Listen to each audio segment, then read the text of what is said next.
What could be dangerous or harmful about bringing a nun, a Mother Teresa from Iraq, to Congress to tell Congress how ISIS came into her village, started indiscriminately killing people? Well, Johnnie Moore on this very program last night discussing the denial of a visa by American officials to an Iraqi nun displaced from her home as the persecution of Christians in that area worsens.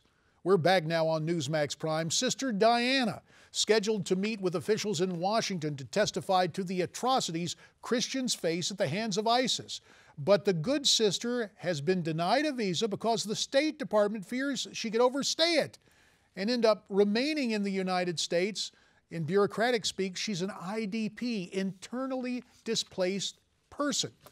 For more on this, joining us from Newsmax Washington, my former colleague, ex-Congressman Frank Wolf of Virginia, who is also the Senior Distinguished Fellow at the 21st Century Wilberforce Institute. And back with us tonight, again from California, Johnnie Moore, the author of this book, Defying ISIS, Preserving Christianity in the Place of Its Birth and in Your Own Backyard. Frank, you're right there close to Foggy Bottom.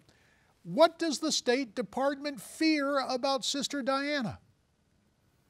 Well, let me just say, I appreciate Johnnie Moore's good work, too. Both of us have been to Iraq on the ground with Sister Diana. She's a godly woman. She actually speaks Aramaic, the same language as Jesus. Something is out of control either in the White House or in the State Department. I think this thing is going to be okay because I think they're getting so much pressure. I appreciate what Johnnie Moore has done, and the different groups have come together to advocate. But some low-level official in the State Department, in Washington, and in Iraq has denied it. And now that Congress wants to talk to her, many people in the media, I would think you'd want to have her on, but she really wants to tell the story. You know, more biblical activity took place in Iraq than any other country of the world other than Israel. And she was from Mosul. Mosul, Nineveh Plains, where the tomb of Jonah was blown up. So I appreciate so many people working. I think eventually, in the next couple of days, the administration is going to say, okay, we made a mistake, we're going to let her in. And I also want to thank Rabbi Saperstein's office for weighing in the State Department because they are trying to bring her in and help. A lot of people, including viewers of this program, as Johnnie Moore, we called him to action last night. But before we talk to you again, Johnnie, let's listen to the good sister herself talking about her visa denial. We'll listen and then get your reaction afterwards. When the counselor told me, your visa has been denied, it's like, I asked for the reason. He said, just because you're an IDP. It's like, I question myself, is an IDP is not a human anymore? Not a human anymore, but Johnnie, a Christian. Frank said it's low-level folks of the State Department. Do you think there's an attitude coming from the Oval Office that is being carried out at Foggy Bottom?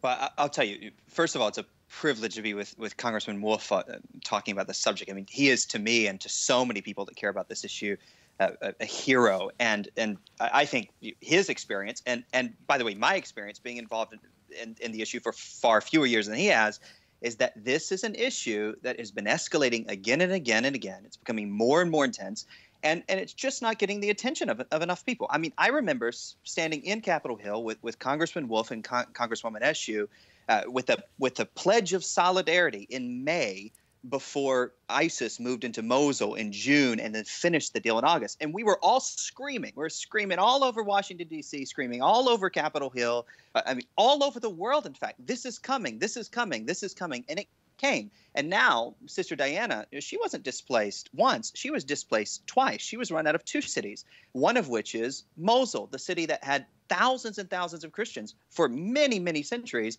And now there are zero Christians left in Mosul. And so this is exhibit A of sort of the systemic problem that it just is incomprehensible to me that we could have someone of such a reputation and such compassion doing so much good, and it's not just like a rubber stamp type of situation. And now, and frankly, I'm kind of perturbed that we've had to get so many thousands of people putting pressure on so many political officials for such a very, very simple thing. It just shows you how flawed the system is. Now imagine but how much difficulty we've had trying to get more done. Johnny, it also is a remedy we have as a free people. And Frank and I know, being in Congress, when people turn up the heat, some folks see the light. Now, Frank, to you, Johnny made mention of it. This is not a Republican versus Democrat thing. This was bipartisan. You wrote a letter on behalf of Sister Diana. Democratic Congresswoman Anna Eshoo of California likewise weighed in. You remain confident this is going to be solved in a couple of days. Why do you have that confidence, Frank? I just feel it will. One, I think it is bipartisan. Anna Eshoo and I have teamed up together when we were there on passing the special envoy bill to advocate for the persecuted church in the Middle East. She cares. I just think the State Department is going to have to just say, hey, the pressure that's coming in, I think Sister Diana will be the poster child for what is wrong with this administration if he does not get in. So I am hopeful. Also, I know Rabbi Saperstein's office on religious freedom, they are weighing in. I think because of that, I think Secretary of State Kerry is going to have to just say, hey, we made a mistake. They'll find out a reason. But if not, then I think this administration is in trouble. The church is going to rise up. I believe they will change. Which is why the American people have to speak up. Johnny, we talked about this last night. Where can people go to give support to the sisters' mission? We've got 30 seconds. Very quickly to you, Johnny, then we'll let Frank weigh in. I mean, the fact is you call everyone. You call your representatives. You put pressure on. Call the media. We just have to keep it going. We've got to keep the pressure on in this circumstance. We will keep it going here. Frank, you're there with Wilberforce. Who do we need to talk to there? Capital Switchboard, CA43121, area code 202, Washington, D.C. Any congressman, any senator. White House, I think, is 456-1414, area code 202. Call them and say, please allow Sister Diana to come in and educate the Congress and educate the American people on what is taking place. And we will have to leave it there. Gentlemen, you have our thanks.